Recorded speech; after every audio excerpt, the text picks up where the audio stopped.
Video games, like all art, are a practice in translation. Yes, many games are localized. Teams of people work to make sure that the pun that worked in Japanese can also work in English. But long before that, there are people translating the way the sun filters through the leaves of a forest into code. There are groups tuning the wind whistling through the grass, the bird songs from the canopy, the crunch of the leaves underfoot, into audio tracks to play seamlessly along with our actions. The particulars of this process may be specific to games, but the effort, turning a specific feeling or experience into a constructed medium, is absolutely not. German composer Robert Schumann wrote an entire collection of pieces called Waldseason, each which depicts a different experience one might have while wandering through the woods. Painter Tomas Sanchez builds deceptively surreal forests that feel more like dreams the more you stare at them. And in the 8th century of the Common Era during China's Tang Dynasty, a poet named Wang wrote the following. Lúc thề, Wang Ri, Khong Shan Pu Kian Jin, Hon Wun, Jing Ru Xiang, Huan King Jip Sim Lim, Buk Jiao, Qing Dai Jiang. This poem is a 20-character, 4-line description of the experience of being in a forest. It roughly translates to... Well, that's the thing. This is a 1,300-year-old poem, written in a language fundamentally different than the one I'm speaking now.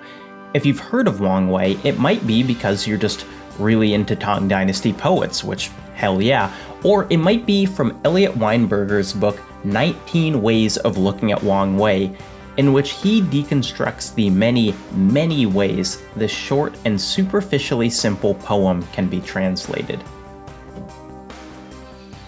So lone the hills, there is no one in sight there, but whence the echo of voices I hear, the rays of the sunset pierce, slanting, the forest, and in their reflection, green mosses appear.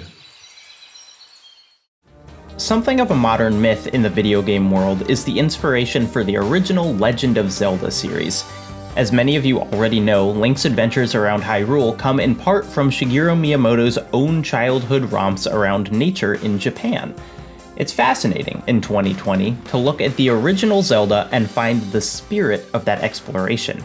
While the game is primitive from today's standards, you can still see the efforts to translate a very specific type of experience onto the screen. An overwhelmingly big world in which you play a very small character, with surprises and dangers hidden around every corner. Even on something like the NES, there are hundreds of ways of depicting a forest. The way Miyamoto and that team chose to do so tells us a lot about their motivations, goals, and personal experiences they wanted to communicate. Although Contra also starts in a forest, it's functionally just a backdrop. Contra certainly doesn't seem like it stemmed from a childlike feeling of exploration.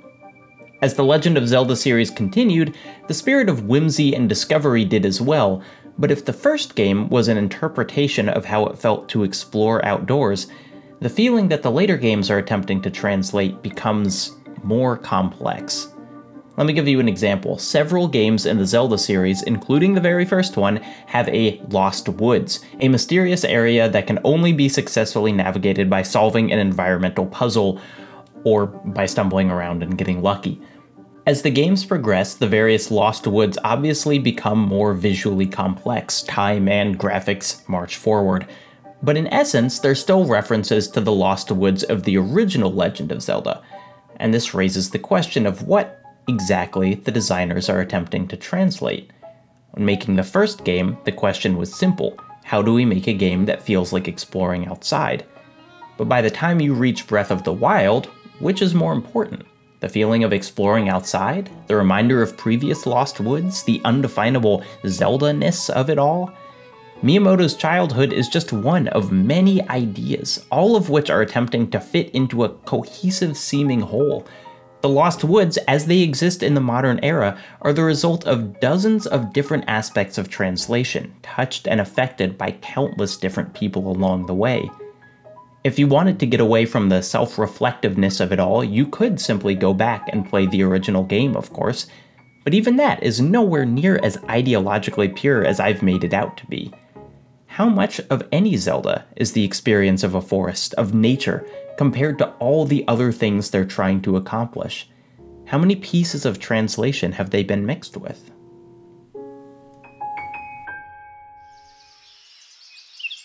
There seems to be no one on the empty mountain, and yet I think I hear a voice, where sunlight, entering a grove, shines back to me from the green moss.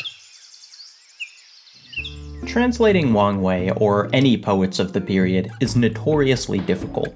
Weinberger writes that a single character may be noun, verb, and adjective. He points out that character 2 of line 3 could be literally translated to light or shadow. And, of course, a literal translation of a poem is missing, the forest for the trees. It can't just be words. Interpretation of the sentiment is necessary. This can result, if done poorly, in true mischaracterizations. The previous poem we heard, translated by Binner, leans into mysterious, maybe so, maybe not language. There seems to be no one. And yet, I think, Weinberger notes that this lack of definitiveness isn't present in the original poem. Wang Wei does not see anyone, and he does hear someone. No ifs. Binner's poem isn't bad in its own right. Plenty of my experiences in nature have been marked by not being sure of something, but when applied to a translation, he imparts a feeling that wasn't originally present. In this specific instance, Binner leans into the myths of the inscrutable East, when in fact, it is scrutable. But this take on it seems to adapt much more of what the translator thinks it should be, rather than what it actually is. We see this with other translations as well. A 1958 attempt at the poem by Chang Yin-nan and Louis Walmsley quite literally adds adjectives. In their version, the sunlight doesn't simply shine on the moss, it casts motley patterns on the jade-green mosses. As Weinberger says with a delightful level of snark, such cases are not uncommon, and are the product of a kind of unspoken contempt for the foreign poet. It never occurs to Chang and Walmsley that Wang could have written the equivalent of casts motley patterns on the jade-green mosses if he wanted to. He didn't. Wang Wei has a very concise, very specific take on the feeling of being in a forest. Can other people have different experiences? Of course. But the danger is erasing Wang Wei's original feeling by saying this is what he meant to write, rather than simply creating a wholly new thing. Far from the puzzle-driven Lost Woods of Zelda is a game called Proteus, a world full of flowers, grass, trees, ducks, owls, wind, clouds. There are two major things, other than the obvious visual differences, that separate Proteus from the Lost Woods. First, Proteus has no objectives. If you'd like, you can follow the same directions you did in Zelda. You can walk north, west, south, then west again. You can watch the wind and follow its direction. But there aren't treasure chests or forest temples hidden within. It's just an island. The other difference between Zelda and Proteus is that Proteus's whole world is procedural and completely temporary. Each time you open the game, it generates a new island, one that exists for only you and only that playthrough. In a way, the exploration of Proteus is endless. You finish touring one island, you can just start up another. Of course, the procedural generation of this game makes that more intellectually interesting than in practice. Each island will be basically the same building blocks of trees and hills and critters. But still, it's not hard to imagine an alternate universe where Proteus, instead of Zelda, becomes an early representation of childhood romps outside. Rather than the carefully plotted levels of Zelda, we get an infinite number of permutations. Instead of finding treasure in every cave and danger around each curve, players could be swept up in that wonderful sense of potential, that they are truly in a world of their own. There's a brilliant piece by Rosa Carbo-Mascarell about mapping her islands in Proteus, tracking the trees and topography and shapes of the coast. Thousands, if not more, have mapped The Legend of Zelda as well, but they all ended up with a map of the same place. whereas she has something all her own. Proteus and Zelda are, in a loose sense, interpreting the same basic feeling. What does it feel like to find and explore a forest much bigger than yourself? How can you translate that experience on screen and to a player? Unlike Wang Wei's poem, which has one very specific take on a forest that can be lost through poor translation, the intricacies of a forest itself have no such requirement. Two people can enter, find something completely different, and both be correct.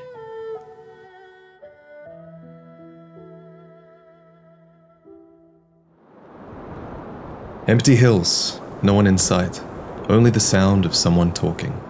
Late sunlight enters the deep wood, shining over the green moss again. Sculptors of some of my most memorable digital forests are, to no surprise to regular viewers, Fumito Ueda and the developers at Team Ico. What I like best about the woods of these games are how unexpected they feel. Both Ico and Shadow of the Colossus start with a cutscene showing a horseback ride through the woods, but the game worlds themselves are barren and/or almost fully artificial. You spend so much time clambering over castle walls and rooftops in Ico that even though you're theoretically trying to escape, it's easy to forget the outside world exists. For me, I'm always taken aback at the same point in the game. This outside balcony, on one of the towers that extends out from the castle gate. There's not really anything interesting on this balcony, no switches to pull or traps to avoid, and so my gaze is always drawn out, towards the cliffs and the dense forests growing out of them. It is so completely different than the environment I'm standing in that it's almost like looking at a different planet. And because I've spent almost the whole game defining my character by the castle surrounding him, imagining this kid being out in those woods is almost like imagining a different person entirely. In Shadow of the Colossus, the Forbidden Land almost seems defined by its lack of anything resembling a forest. Your border crossing is pretty explicit about this. You ride through dense woods before the game starts, and then enter a land of desert and smooth rolling hills. It comes as a surprise, therefore, when hours into the game, a narrow pass between two rocks leads into a dense patch of trees. Even more disorienting is when your sword, which typically points you in the direction of the next Colossus, is snuffed out by the shadows of the forest. For a minute, you don't have a direct line to your goal anymore. For a minute, you have no choice but to take in your surroundings. The forests in Shadow of the Colossus seem like they've survived almost by oversight. They've been allowed to exist because they're hidden away, sheltered from the great, blasted plains that make up most of these lands. Ueda uses his forests as a reminder of what his characters are denied. Wilderness as seen from artificiality, shelter in a land that has none. The Last Guardian is maybe most explicit of all, with the protagonist shown being violently ripped from his forest home.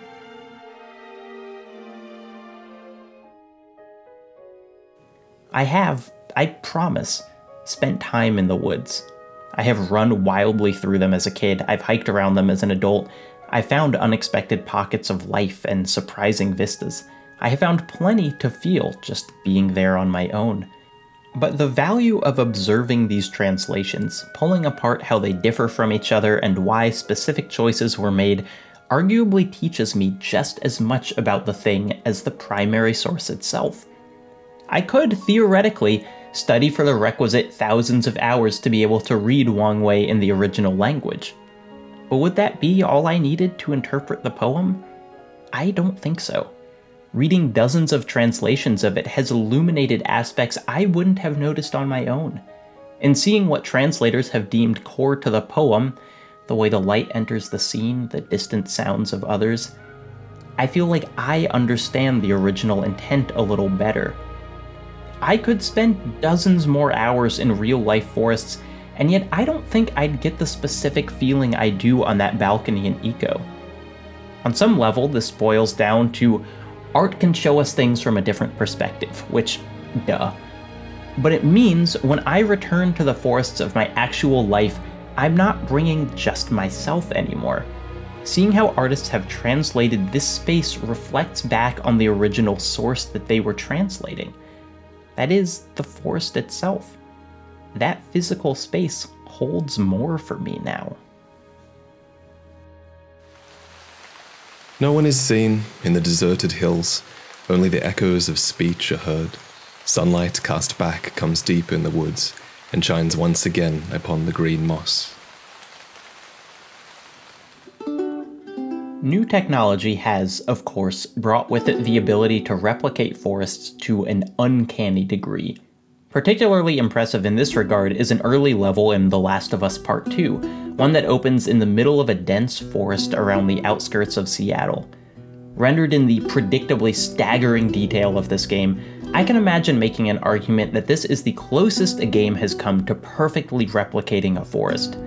From the most minute textures on the trunks of the trees, undoubtedly pulled from careful scans of real woods, to the way the light bounces around, to the soundscape. Even navigation in this thicket feels realistically confusing, with none of the far-off landmarks you can usually use to plot your path.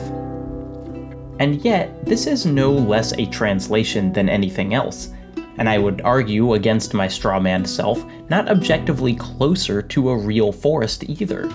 Its densely plotted trunks and seeming multitude of paths will always lead you out of the woods, delivering you to the same place and in the same amount of time, no matter what.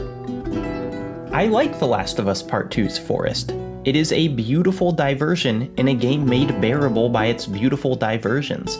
But while it looks like the real deal, my experience in these woods is just as tuned and tailored as the rest of the game, more like being on an already smoothed out trail than truly in the wild. This isn't true of 2017's Marginalia, a small indie title made by Connor Sherlock and Cameron Kunzelman. Marginalia is what I'd call a wander simulator, a game with only the barest of instructions that takes place in a truly vast amount of land. There are segments of text to find in Marginalia, a story of sorts to unravel, but in my first playthrough of the game, I took a wrong turn somewhere and ended up in a forest. And the important thing here is I didn't know I took a wrong turn. I thought I was supposed to go into the trees.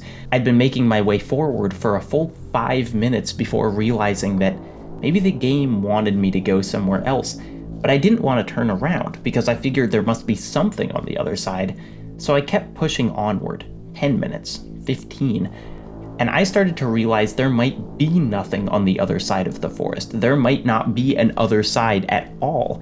But by that time, the idea of turning back seemed absurd. If I did it perfectly, that would be another agonizingly long walk out, and I had absolutely no confidence I'd be able to retrace my steps. Marginalia does not seem particularly interested in making sure you get out of the forest to where and when it wants you. It's much more invested in that chilling interim, wandering alone, wondering just how far deep in you actually are. Firewatch, Campo Santo's 2016 Forest Ranger Hand Simulator, presents one of the more visually striking virtual landscapes in recent memory, and yet I'd argue that its aesthetics have as much to do with our perception of American national parks as they do with the parks themselves. The intentionally modest number of colors, simply shaded backgrounds, and strong silhouettes parallel the iconic posters made by the Works Progress Administration, or WPA, as a part of the 30s New Deal. These posters depict the national parks as vast, untouched swaths of nature, just waiting to show visitors sights they've never before imagined. It's easy to see why Firewatch would want to adapt this aesthetic. The game takes place in Shoshone National Park in Wyoming, and a large part of its appeal is getting away from it all, retreating into untouched nature, just like those posters imply.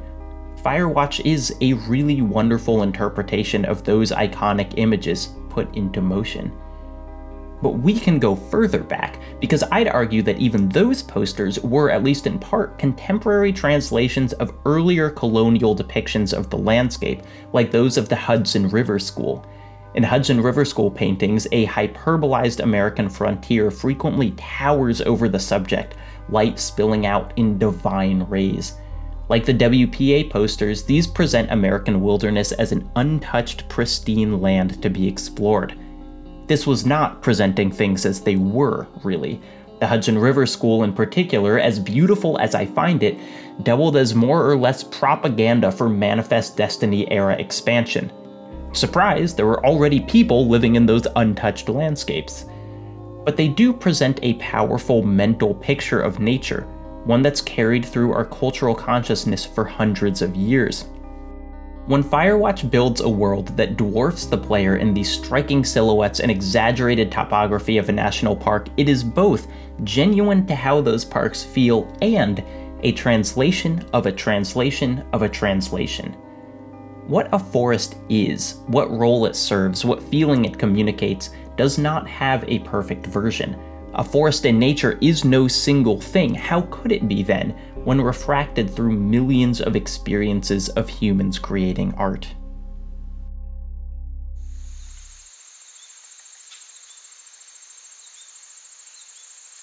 Empty mountains, no one to be seen. Yet, here, human sounds and echoes. Returning sunlight enters the dark woods, again, shining on the green moss above.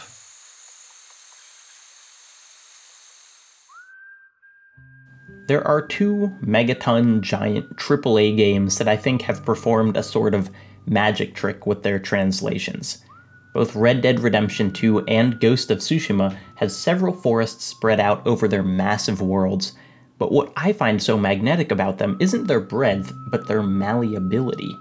I don't think I've played anything else on this scale that understands how the light and weather and time of day can change the feeling of a place. I remember fleeting moments in Red Dead Redemption 2, walking through a foggy wood just as the sun rose and the mist caught and reflected the light until everything was blinding, surrounded by shimmering white. And then, just as quickly, it was gone. I returned to those woods many times, and each time they felt different. The long shadows of the trunks at sunset, or the muffled roar of a thunderstorm above the branches. I've actually seen people wishing that the game had longer sunrises and sunsets, a slightly distorted day-night cycle to give them more of those beautiful golden hours. But for me, the power is in how easy it is to miss, how it feels like you might have caught the forest in the light in a way it's never looked before. The forests of Tsushima are never still. The ever-present wind is, of course, a much-touted gameplay mechanic, guiding the player to where they want to go, but it also effortlessly interacts with the host of weather patterns that can sweep in at a moment's notice, and the grasses and flowers that blanket the island. A light mist after rain in wetlands moves one way, while dense snow in the mountains might move another. When you select a location on the map and the wind picks up and starts to move in that direction, it doesn't feel like a white dotted line showing you where to go. It feels like you and the many moods of the island are in sync. Seeking to capitalize on this natural wonder, the game actually presents the ability to write haikus while focusing on small aspects of the greater whole of a scene. See what's looking back. Sit beneath the golden shroud. Replace what was lost. And while it's unfortunate that in an essay kind of about poetry, I have to say that the metaphor-heavy, historically anachronistic 575 haikus didn't really do anything for me. Links in the description if you want them. I did, however, truly appreciate the invitation to stop, breathe, and step outside myself for a while. My disappointment with the poems really just speaks to how hard it is to guess how a person will want to interpret something. Building a virtual world is one thing, guessing how someone will want to write about it is a whole nother ballgame. In a luxury allowed by the game's photo mode, you can actually experience any of the island's moods at any given time. You can flip through each of these effects, watching the countless ways the same vista presents itself under different conditions. And the only time I've seen this in a photo mode, while the characters pause, the wind does not. Ghost of Tsushima knows that to capture the feeling of its spaces, you can't remove the movement from it. These landscapes do not feel like multiple separate pieces, but one ever-changing whole.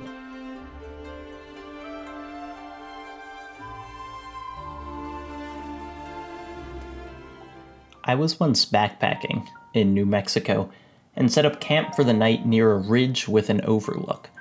I and the folks I was camping with walked to that ridge as the sun set, and when we got there and looked over towards the next row of jagged hills, we realized that the preternatural glow behind them wasn't just the sun. Miles away, a forest fire was rolling through that area. There have been other sunsets and other forest fires, of course, but the luminance we saw there, a mix of the disappearing sun and the rising flames obscured by the trees, is probably the only time that specific perspective has been seen by anyone. Ultimately, Weinberger writes, "The point is that translation is more than a leap from dictionary to dictionary. It is a reimagining of the poem. As such, every reading of every poem, regardless of language, is an act of translation. Translation into the reader's intellectual and emotional life.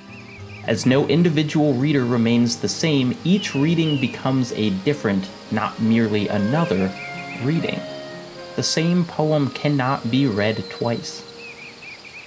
Walk out into the forest. Take with you the thousands of translations you've had the privilege of experiencing, the knowledge of the thousands more you haven't yet seen. Create one of your own. I'm headed off to old Shoshone, where the birds and the bees won't know me. Men in war won't exist no more, and there ain't no gals to keep no score. My New Year's resolution last year was to read more poetry. It was always something that I had wanted to do, but never really given myself the proper channels to do so. And as I explored artists, different poets, I kept hearing the same thing, which was that really, these should be read out loud. Hearing poetry read out loud gives you a sense of the through lines of the poem, a more complete sense of it as a whole, and it can also just be an incredibly chill experience. It can help you enjoy it in a way you didn't think you would. And luckily, this video was sponsored by Audible, who are pretty good at helping with this sort of thing. Right now, Audible is running a ridiculously good deal for everyone's favorite holiday, President's Day, which is that you can get a full 6 months of service for less than $10 a month. And when you do that by going to audible.com/Jacob Geller or texting Jacob Geller to 500-500, you also get an audiobook on the house. They've got a bazillion titles in every possible genre, but if you want something that I think is good, I would suggest going with one of the collections by Mary Oliver. Oliver is probably my favorite nature poet. Her prose is simple but emotionally rich, and she also reads all her own books for Audible, so you can hear the poem exactly how it was meant to be read. Picking up a thick tome of poetry can be intimidating, but with Audible, listening to a poem or two a day is not intimidating at all. It's really easy to do. And by going to audible.com/Jacob Geller, texting Jacob Geller to the number, you can give yourself that experience and let yourself feel a little more while you're in nature. Or you can listen to all 25 Jack Reacher books in a row. I don't know, I'm not your mom. Just listen to some books. Sorry. I'm taking off for the woods, to a place where there ain't no shoulds. Don't need no books, I'll ponder the ponderosas. Don't need no lady, I'll marry the mariposas. Can't waste no time in getting there, I'll do 80 down, 80 without a prayer. Don't need no gal, I'll spruce up for the spruces. Don't need no pal, I'll change my mood up for the mooses. I'm headed off to old Shoshone, where the birds and the bees won't know me. Men in war won't exist no more, and there ain't no gals to keep no score. And if you're wondering where's my aspen, it's been cavorting amongst the aspens. Don't need no grass, I'll get altered among the alders. Don't need no mass, I'll grovel before the boulders. I'm headed off to old Shoshone, where the birds and the bees won't know me. Men in war won't exist no more, and there ain't no gals to keep no score. I'm headed off to old Shoshone, where the elk and the owls won't know me, where there ain't no judges to whom I gotta plead, 'cause I can be me in old Shoshone.